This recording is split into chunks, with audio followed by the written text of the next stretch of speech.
I've had the chance to be all over the world, and I've been in some very poor areas and very dark areas.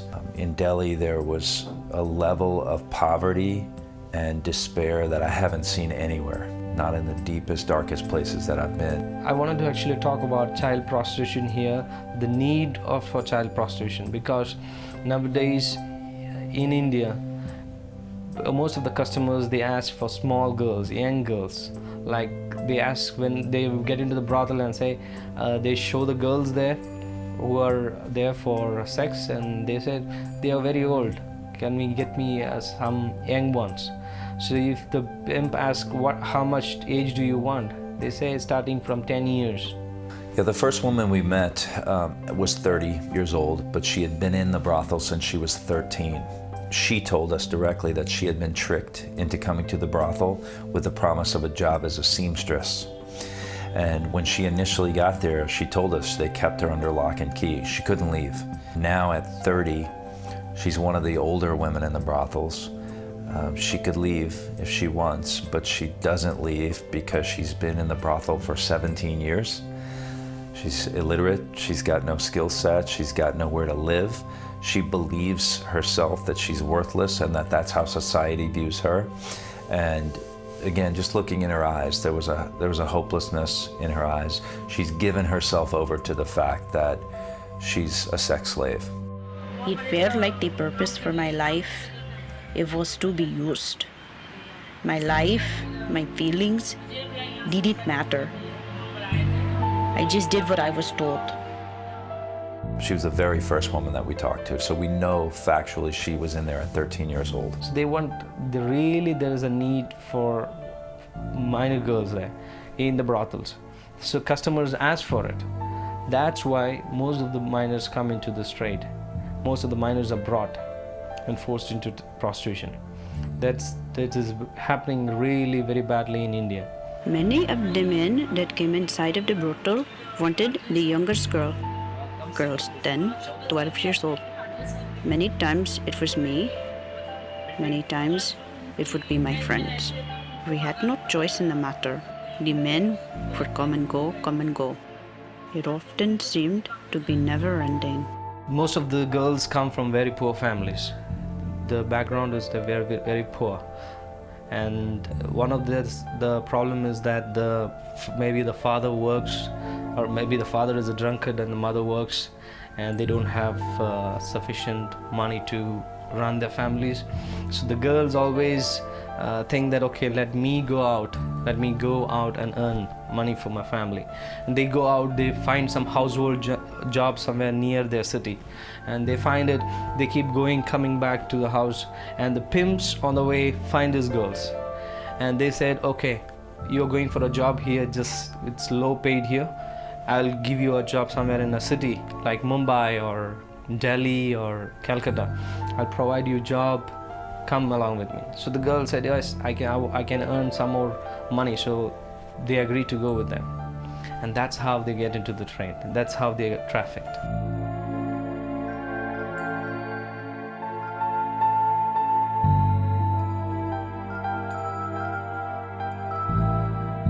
One of the biggest red light area in India is Kamatipura, that is in Mumbai. The Mumbai red light district is filled with minors. You don't get access to minors though when you're walking through that area. The minors are never out in public.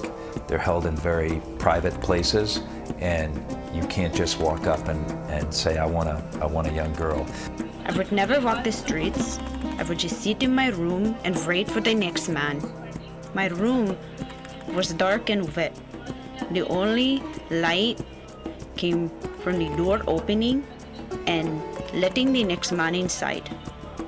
Everyone knows where to come to buy sex with a woman.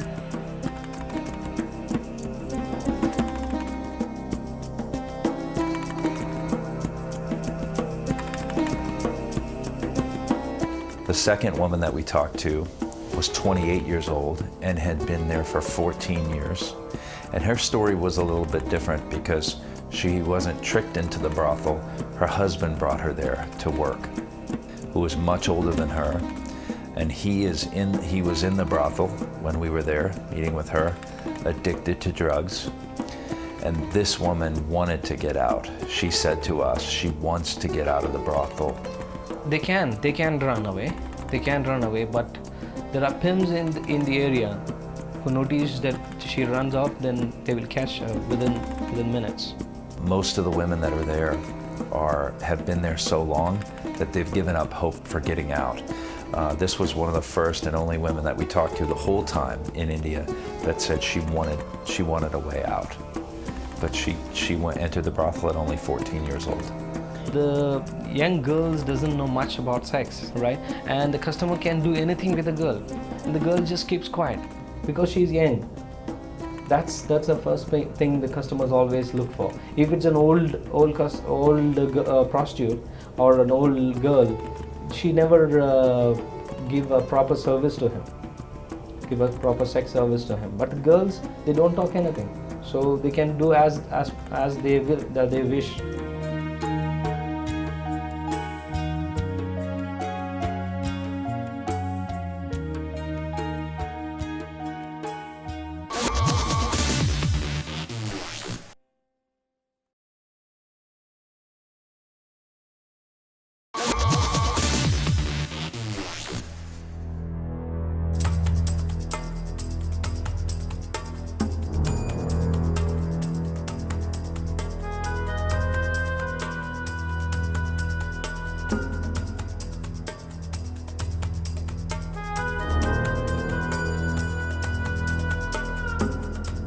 I look back on my life and I cry.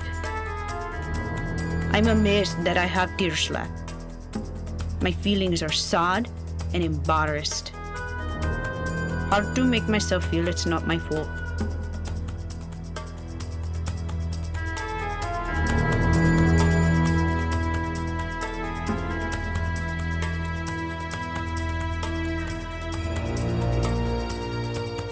I grew up very poor.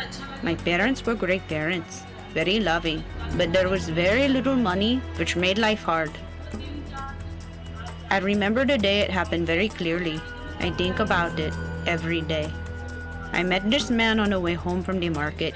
He told me that I was very pretty and had something special, he called it. I felt it was something I had to do. These pimps promise them household jobs. They bring them to the city, and finally they are brought and sold to a brothel keeper for some amount of money. And the pimp get the money, and he just go away. So I went with him. He promised me a job cleaning for a large company. When I arrived to Mumbai, I knew that this was not going to happen. He took me straight to a brothel. Even though I wasn't sure what was happening, it felt like it was the end of my life. It didn't take very long for me to understand that my feelings were very correct. What happens is that this girl is raped by the pimp, or some pimps in the local pimps. They get some goons try to rape her, and then they put her into the trade. The girl doesn't know anything about it. The girl is just thinking that she's been brought just for the household job, but she's finally into the sex trade, and she actually wanted to run away from that. That's a time that she thinks that I wanted to go away, but she can't run off from there. I was raped, I was beaten, but the saddest thing was that I finally started to accept it. I was used to it. There was nothing I could do to change my life. I would just lay there, almost without life and soul, and just do what I was told. Then a man came in. I did not have sex with him. He sat down and asked if he could pray for me. I said yes, and he did. He did this for what seemed like hours. I never knew the man's name that prayed for me. I now tell people he was an angel. He was the man that saved my life. That night he left the brothel and I stayed there, but I was not the same person. He opened my eyes. My eyes had been closed for many years. I don't think I even knew it. Yes, I was still trapped there, but I saw life outside of my room. I saw light. I remember praying to Jesus and feeling a weight in knowing that this was not all he had for me. I pray every day now, not for me, but for girls that are still inside. I would like the girls to be granted the miracle I was, a life outside of hell. I still have nightmares. All days are hard, many days are harder. Now I know that the sun will rise. I know that it will set. I know that it will rise again. But I get better each day. A little more and more, I move into the life I believe God wants for me. I am very thankful.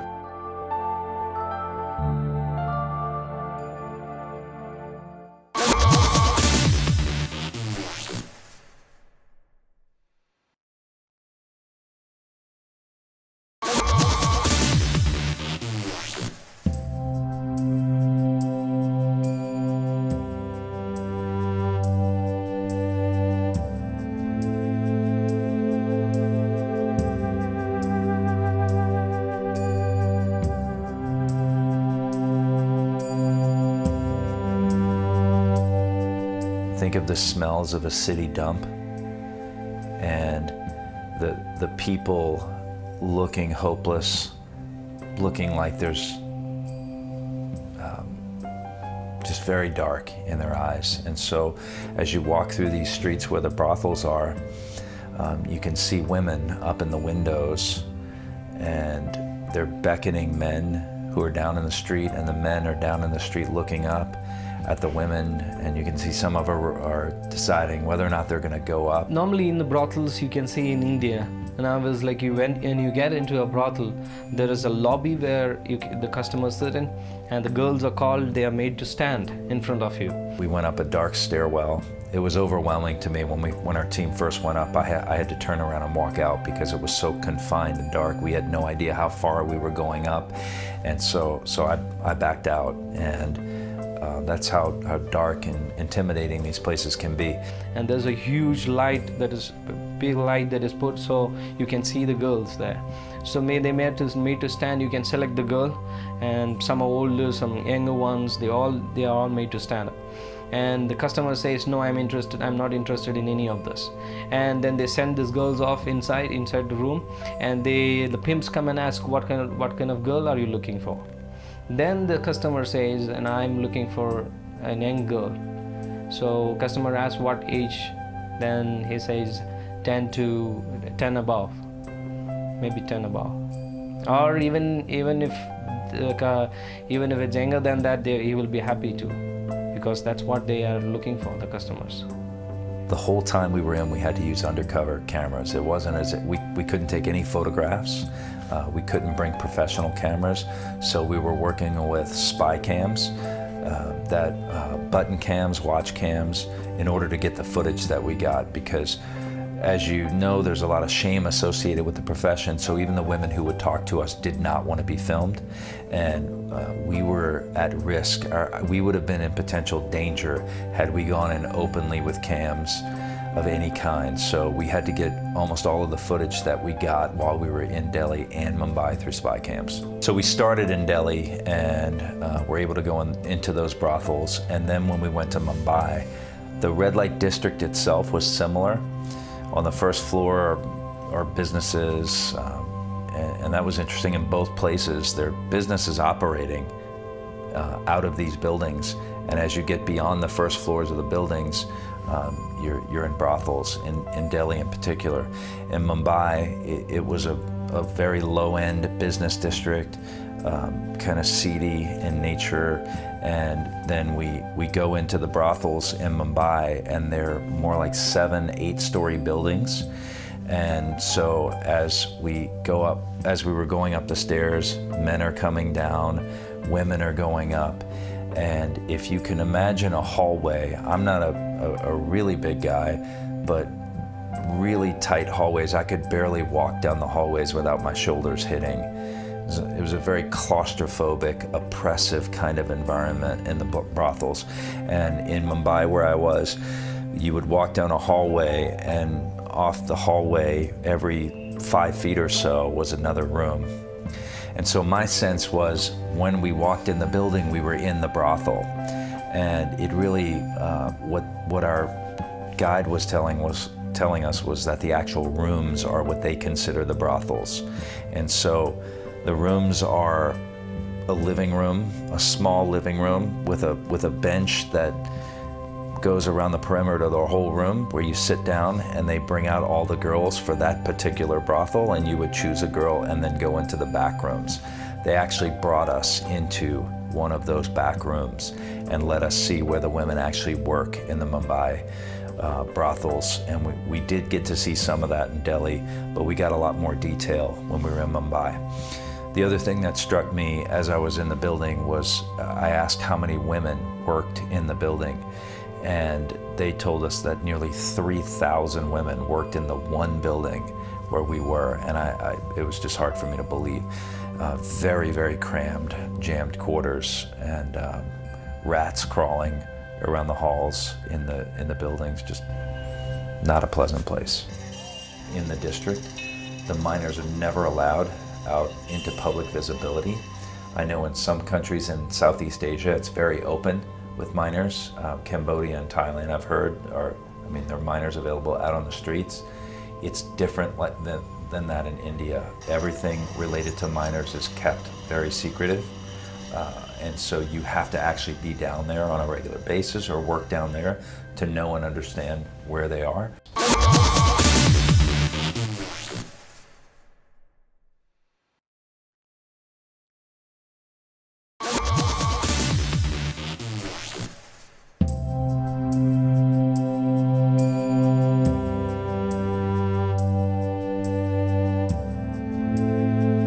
Indian Rescue Mission is an organization that we found out about through a friend and through the Not For Sale campaign.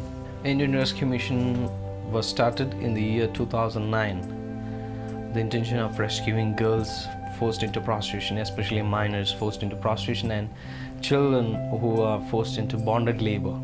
That's how we started Indian Rescue Mission. The Indian Rescue Mission focuses their efforts on rescuing girls that are between the age of 12 and 15.